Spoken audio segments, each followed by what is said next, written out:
Alors, bonjour tout le monde. Mon nom est Daniel Barry. Bienvenue à cette remise du prix humaniste 2014. C'est la deuxième année où le prix est remis. En fait, le prix est remis par l'Association humaniste et la Fondation humaniste. Je suis sur les conseils d'administration des deux organisations. Prendront la parole dans l'ordre.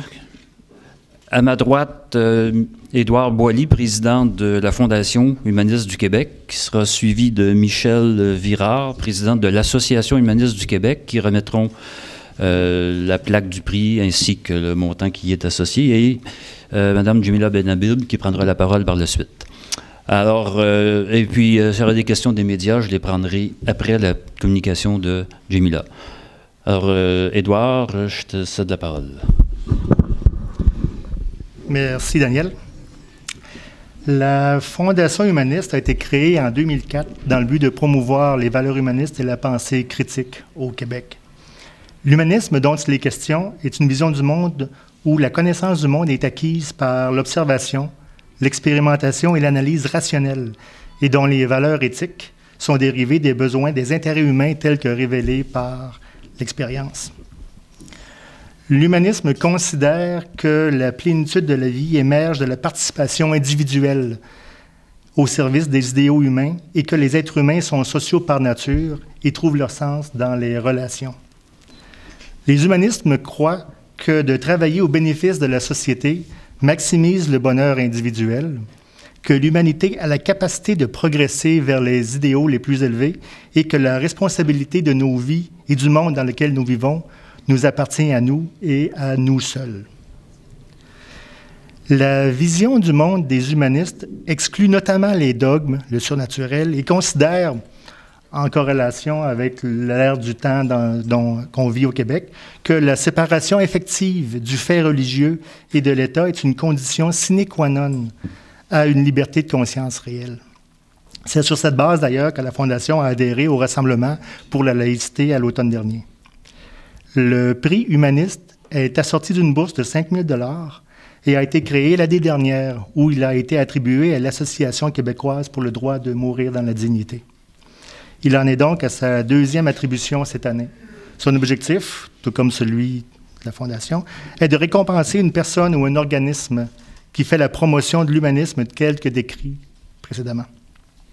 Je laisse maintenant la parole à Michel Virard qui va expliciter les raisons pour lesquelles, derrière le choix du récipiendaire ou de la récipiendaire de cette année. Michel? Merci, Édouard. Ce sont les conseils d'administration de la Fondation humaniste et de l'Association humaniste qui ont déterminé conjointement le lauréat du second prix humaniste du Québec décerné à ce jour. Par décision unanime, je le souligne, nous sommes particulièrement fiers de récompenser par ce prix une personne qui n'a cessé, depuis son arrivée au Québec, d'expliquer aux Québécois pourquoi il est si important de réaliser une séparation réelle entre nos institutions communes, propres à tous, et les religions diverses et particulières à chacun. De tout temps, les humanistes ont toujours été méfiants, avec raison, devant les prétentions des religions à régenter non seulement leurs propres adhérents, mais également la vie de ceux qui ne partagent pas leur credo. Les humanistes ont également des raisons historiques très concrètes de se méfier de l'instrumentalisation des institutions communes au profit de croyances de nature religieuse ou politico-religieuse fondées sur des dogmes invérifiables. Il y a 50 ans, les Québécois ont su réaliser leur émancipation d'une variété de christianisme particulièrement envahissant, mais qui a finalement accepté de se cantonner à la sphère privée de nos concitoyens. Cette tranquille victoire a pu faire croire à nombre d'entre nous que les interférences religieuses étaient désormais chose du passé. C'était sans compter avec les flux migratoires importants des 30 dernières années et l'émergence d'une frange radicale, politico-religieuse d'une religion ancienne, l'islam, qui a décidé d'utiliser ces flux migratoires comme véhicule de son idéologie conquérante. Le Québec s'est retrouvé dans une situation incompréhensible pour beaucoup. Comment se faisait-il que certains nouveaux venus refusaient leur main tendue, refusaient même la liberté de leur nouveau pays? Il a fallu se poser des questions graves pour tenter de répondre à cette situation inédite. Cela a donné la commission Bouchard-Taylor, mais cette dernière n'a fait qu'effleurer les émotions à fleur de peau et est restée dans un contexte purement québécois, sans pouvoir aller au fond des choses. Pour aller au fond des choses, il nous fallait un éclairage cru, sur ce phénomène qui dépasse largement les frontières du Québec et des témoignages qui proviennent de sources intimement liées à la culture qui en a donné naissance. Ni M. Bouchard, ni M. Taylor ne pouvaient écrire « Ma vie à contre-courant », ni d'ailleurs aucun auteur canadien de souche. Pour bien des humanistes, c'est ce livre qui a provoqué une prise de conscience. L'islam politique et radical n'est pas forcément soluble dans la démocratie. Le danger qu'il représente n'est pas forcément une lubie d'extrême droite xénophobe, et l'océan Atlantique n'est plus une protection. Quel humaniste conséquent pourrait oublier que c'est dans la patrie d'Albert Camus, l'Algérie, que les pires atrocités ont été commises au nom du refus des croyances de l'autre? Ma vie à contre-courant n'était pas un ouvrage académique, condamné à être lu par une poignée d'intellectuels, mais bien un ouvrage qui parle autant à notre raison qu'à notre cœur, et c'est pour cela qu'on en parle encore aujourd'hui. Mais son auteur ne s'est pas contenté d'écrire, ce serait mal la connaître. Chassée de sa patrie par la haine politico-religieuse jusqu'au Québec, elle ne reculera plus. Son combat, elle le mènera ici, et tant pis si ça bouscule les habitudes. Candidate aux élections provinciales dans Trois-Rivières en 2012, invitée à s'adresser à la conférence humaniste de Montréal en août 2012, elle me lance discrètement, mystérieuse. « Tu sais, Michel, je n'oublie pas les humanistes. » 2 semaines plus tard, c'est la bombe qui explose dans les médias. Polémique autour de Djemila Benhabib. La laïcité pour assurer la paix sociale et l'égalité des femmes. C'était le titre du Devoir du 17 août 2012. On connaît d'ailleurs la réaction pathétique du maire Jean Tremblay de Saguenay à cette déclaration, si vous vous en souvenez. À ma connaissance, c'est la première fois qu'un candidat à un poste de député inclut la laïcité dans sa plateforme.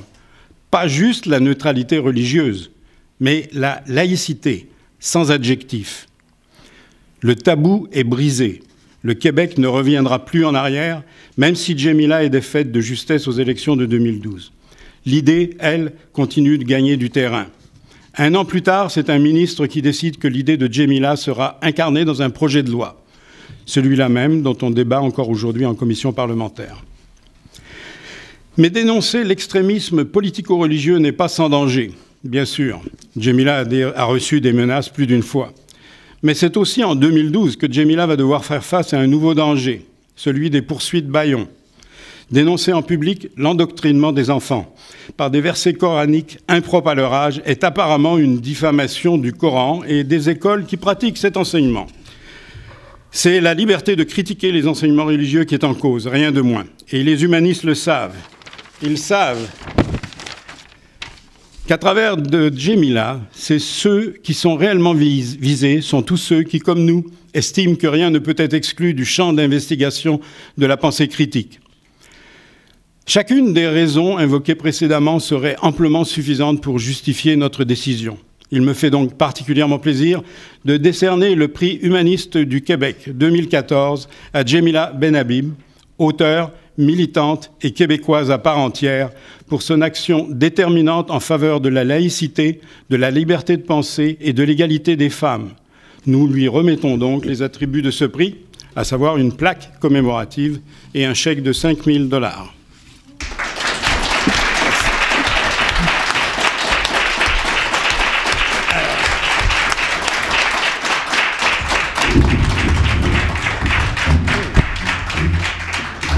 Pour les caméras.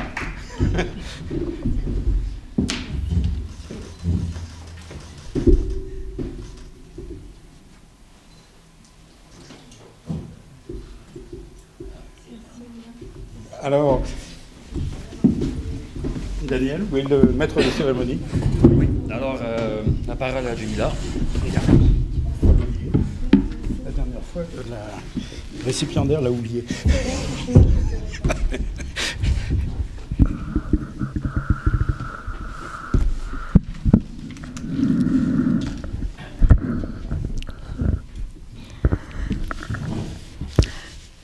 Chers amis, bonjour. Chère Frida, ma fille. Cher Gilles. Je remercie vivement et chaleureusement l'Association humaniste du Québec et la Fondation humaniste pour cet immense honneur que vous me faites en me décernant ce merveilleux prix humaniste 2014. Ce moment si privilégié nous rappelle encore une fois notre appartenance commune à une même famille d'idées et de valeurs qui replace l'individu ainsi que sa dignité au centre de nos préoccupations. L'homme, au sens noble du mot, ne naît pas homme, il le devient, grâce à sa quête du vrai, du juste et du beau à la fois. En ce sens, l'humanisme correspond à un idéal de dignité, de liberté et d'autonomie. Cet amour voluptueux de la vie prend racine dans la connaissance et la culture, loin des dogmes, loin des tabous, loin des superstitions, loin des interdits.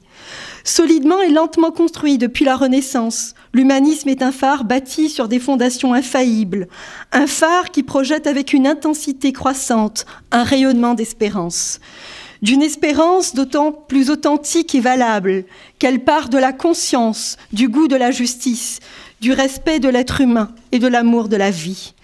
C'est pourquoi ce prix me touche et honore par la même occasion tous ceux qui se reconnaissent de ce même idéal. Le rêve qu'on a en soi, on le retrouve hors de soi, disait Victor Hugo. Je le mesure en effet aujourd'hui par votre présence si chaleureuse. Il n'y a rien de plus effrayant que l'ignorance agissante, que l'indifférence à l'égard de nos semblables, que les égoïsmes assumés, les replis moribonds, les communautarismes et les intégrismes destructeurs qui viennent remettre en cause un principe fondamental de notre démocratie moderne qui est celui de la séparation du pouvoir politique et du pouvoir religieux, bref, la laïcité. Au Québec, avec la charte de la laïcité, nous vivons un moment historique qui nous permettra de parachever les efforts de la Révolution tranquille, dont le coup d'envoi a été donné avec Bordua et le refus global, le refus de la tyrannie des religions, celui de l'Église de l'époque. Ces mots de liberté, de dignité, je les sais aussi conjugués au féminin, car mon regard est celui d'une féministe vivant au Québec, fortement imprégnée par les valeurs républicaines et ayant vécu une grande partie de sa vie en Algérie. Et nous, femmes, la moitié de l'humanité, quelle place tenons-nous dans le monde d'aujourd'hui? Et qu'en est-il de cette fabuleuse aventure que nous avons amorcée, voilà près d'un siècle, pour la pleine renaissance de nos droits, pour la pleine reconnaissance de nos droits? Je dis bien amorcée, comme commencer, comme débuter, pour marquer le début de quelque chose, le début d'un mouvement qui n'est bien sûr pas encore fini, même s'il est enclenché. Avons-nous oublié qu'il n'y a pas si longtemps de cela, les femmes n'avaient pas le droit de vote? Avons-nous oublié qu'il n'y a pas si longtemps de cela, les femmes mariées étaient frappées d'incapacité juridique? Avons-nous oublié qu'il n'y a pas si longtemps de cela, les femmes n'avaient pas le droit d'ouvrir un compte bancaire ou de signer un bail? Au nom de quoi? Du respect de l'Église et de ses préceptes.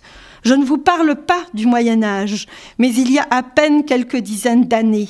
Que se passe-t-il, chers amis? L'oubli serait-il devenu le mal, le plus terrible du siècle qui frappe l'Occident? Moi, qui ai grandi en Algérie, ce magnifique pays, comment pourrais-je oublier la révolte qui gronde de ces femmes que j'ai côtoyées dans les pays musulmans? Comment pourrais-je taire leurs aspirations et leurs rêves? Comment pourrais-je ne pas dire leur courage et leur résistance? Quoi qu'en disent nos intellectuels de l'école du relativisme culturel, lorsque l'on vient de cette région du monde, nos sens ne sont pas altérés. Même si l'islam est religion d'État dans la plupart des pays musulmans, on peut aussi être artiste et amoureuse, poète et amante, peintre et homosexuelle, écrivaine et agnostique ou athée, bien évidemment en secret, en cachette, dans le silence et souvent dans la souffrance et la culpabilité. Résister en conceptualisant la liberté. Moi, je l'ai attendue des années durant, cette liberté, car avant d'en jouir pleinement, je me suis mise en bouche des pages entières de poésie, d'Éluard, de Neruda et de Darwish. C'était là mon prélude à la liberté. Nous vivons dans une époque bien étrange. J'ai le sentiment que nous marchons à reculons, qu'en quelques années, nous pouvons terriblement régresser en raison d'une fragmentation de notre espace et d'un communautarisme rampant qui gagne de plus en plus de terrain. Est-ce à dire que tout est à refaire? Est-ce à dire que tout est à réinventer? Est-ce à dire que tous les combats sont à recommencer? On nous avait promis l'égalité, mais voilà que les voiles sont de retour. On nous avait promis la laïcité, et voilà que c'est la censure au nom des religions qui s'affranchit de toutes les limites. On nous avait promis que l'Église ne se mêlerait plus des affaires de la cité. Mais que faire lorsque la mosquée et la synagogue qui lui donnent le pion? On nous promet la diversité. Et voilà que l'exacerbation des particularismes prend le dessus, car il suffit d'évoquer sa différence religieuse pour déroger à la loi. Alors, que faire? Camus disait que le seul rôle véritable de l'homme, né dans un monde absurde, était de vivre, d'avoir conscience de sa vie, de sa révolte et de sa liberté. Il ne peut y avoir d'avancée que là où il y a conscience. L'heure n'est pas à l'insouciance, à la paresse intellectuelle, à la lâcheté et à l'indulgence mal placée, parce que chaque voix compte, chaque parole a des retentissements, chaque silence aussi d'ailleurs. Il n'y a donc pas de pensée sans prise de risque, pas de pensée qui ne soit un affrontement personnel avec le monde et avec soi. Penser, c'est aussi frôler le précipice, assumer les risques qui peuvent en résulter. Bref, écrire, c'est s'exposer. Je l'ai su dès le premier jour où je me suis mise à écrire ma vie à contre-courant. J'ai récidivé une seconde fois, puis une troisième, en me commettant dans d'autres ouvrages. Car je n'imagine pas laisser à ma fille un monde moins juste que celui dont j'ai hérité. Je vous remercie, chers amis, très sincèrement d'être là aujourd'hui. Je vous remercie de multiplier ces voix qui viennent d'ailleurs. Je remercie mes parents de m'avoir donné les outils de mon émancipation. Je remercie mon compagnon. Je remercie Louise Mailloux, ma complice, qui depuis plusieurs années déjà partage mes luttes et mes combats. Je remercie Daniel Baril, je remercie Michel, je remercie chacun d'entre vous très sincèrement. Merci.